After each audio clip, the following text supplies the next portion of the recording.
it didn't surprise me at all. Now I suppose that Drew Edmondson, fortunately for him, he's never violated any campaign. Well, that's of course Yeah. the first criticism of it is it's criminalizing behavior that has not been prosecuted. The second criticism of it is that instead of just charging it for what it is, we make it sound as though Reinhardt and Pope were involved with Mark Rich and Bernie Ebbers in some giant conspiracy.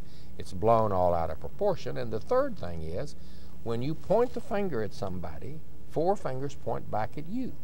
So the Attorney General has 100, at least more than 100 campaign violations. Kim Holland, who's a state official, insurance commissioner, has 444.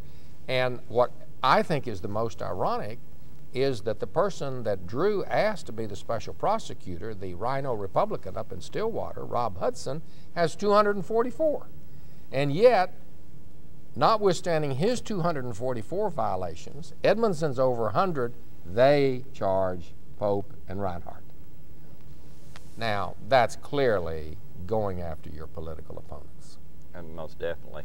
Now, the very name, the Ethics Commission, I remember back when it was first created, that one of its opponents was former state senator at that time, Jerry Pierce, right, who made some very, he looks like a prophet now. He said, this will be used by political opponents.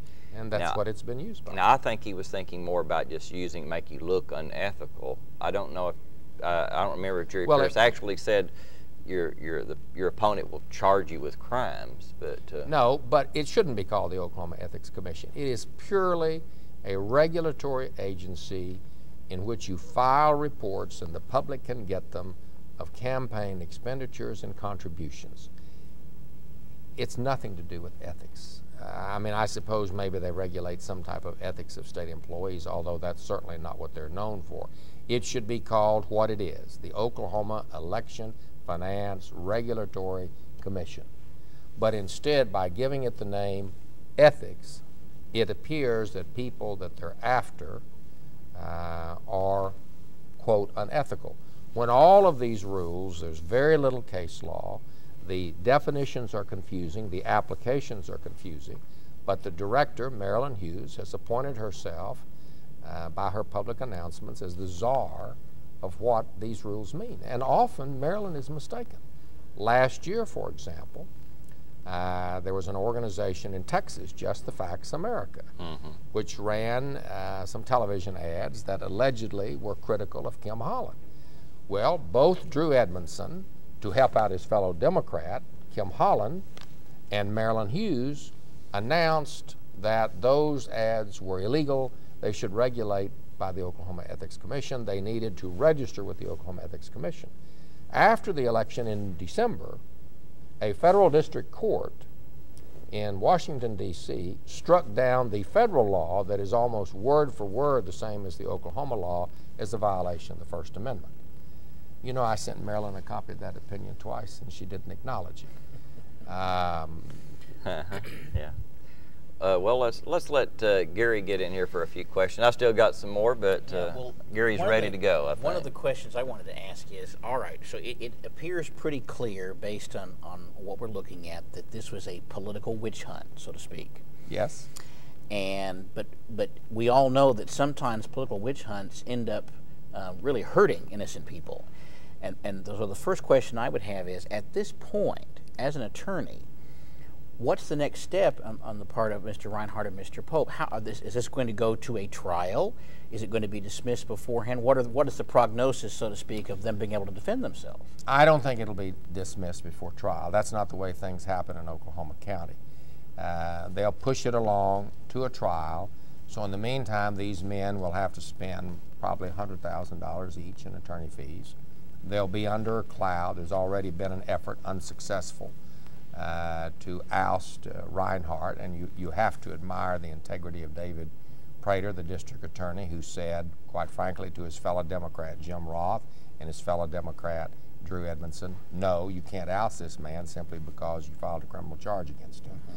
So they'll have to stand trial. Now, there's no question in my mind what they'll be acquitted.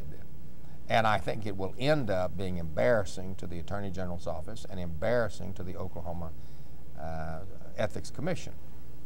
But aside from the impact upon these two men, which is devastating, it actually has an adverse impact on Oklahoma in that prior to now, the Ethics Commission has said, we're not out to get you. We're out to get you in compliance. Well, now, if Edmondson is going to pick people that he wants to prosecute for these alleged violations, then people are not going to be candid with the Ethics Commission and say, well, I've got a problem here. I've got a problem here. In other words, they're not going to call them if all that is a pipeline to Drew Edmondson's opportunistic multi-county grand jury unit. Well, and isn't it also, I'm reminded of James Madison's statement that precedents are so much raw power, or words to that effect. So we've created a precedent now that I'm assuming a Republican governor could, or Attorney General could use against Democrats. Democrats use against Republicans. Is that Sure. what we've done? Yes, and if the Republicans are in power, as I think they will be in the next governor's term, then clearly we can use it against Democrats. And that's not fair. That's not what it was set up to do.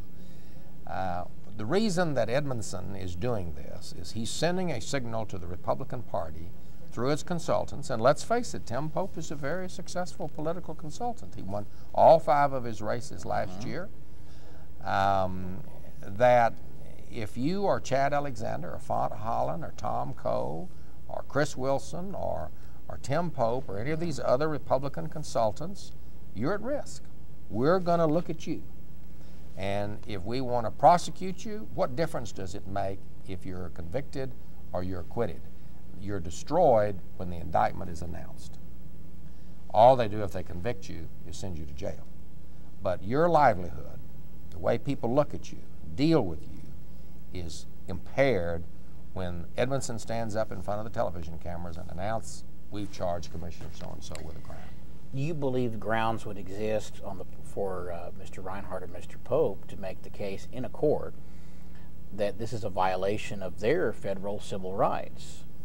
Well, they could, but in the last 40 years, the federal courts, through the so-called Harris versus Younger doctrine, have made it pretty clear that they're not going to interfere with state criminal prosecutions. Now, what I think will happen is that Reinhardt will be reelected. I think that Pope will be acquitted, and what Edmondson has really done by attacking them is increase their stature, made them more attractive. They are seen as Reinhardt said when he came out of that jail, and he defiantly said, I will not bend. This is not going to change the way I do my job. I'm not going to line up with the Oklahoma City Chamber of Commerce. I'm not going to line up with the people that I know are out to destroy me. So it hasn't worked.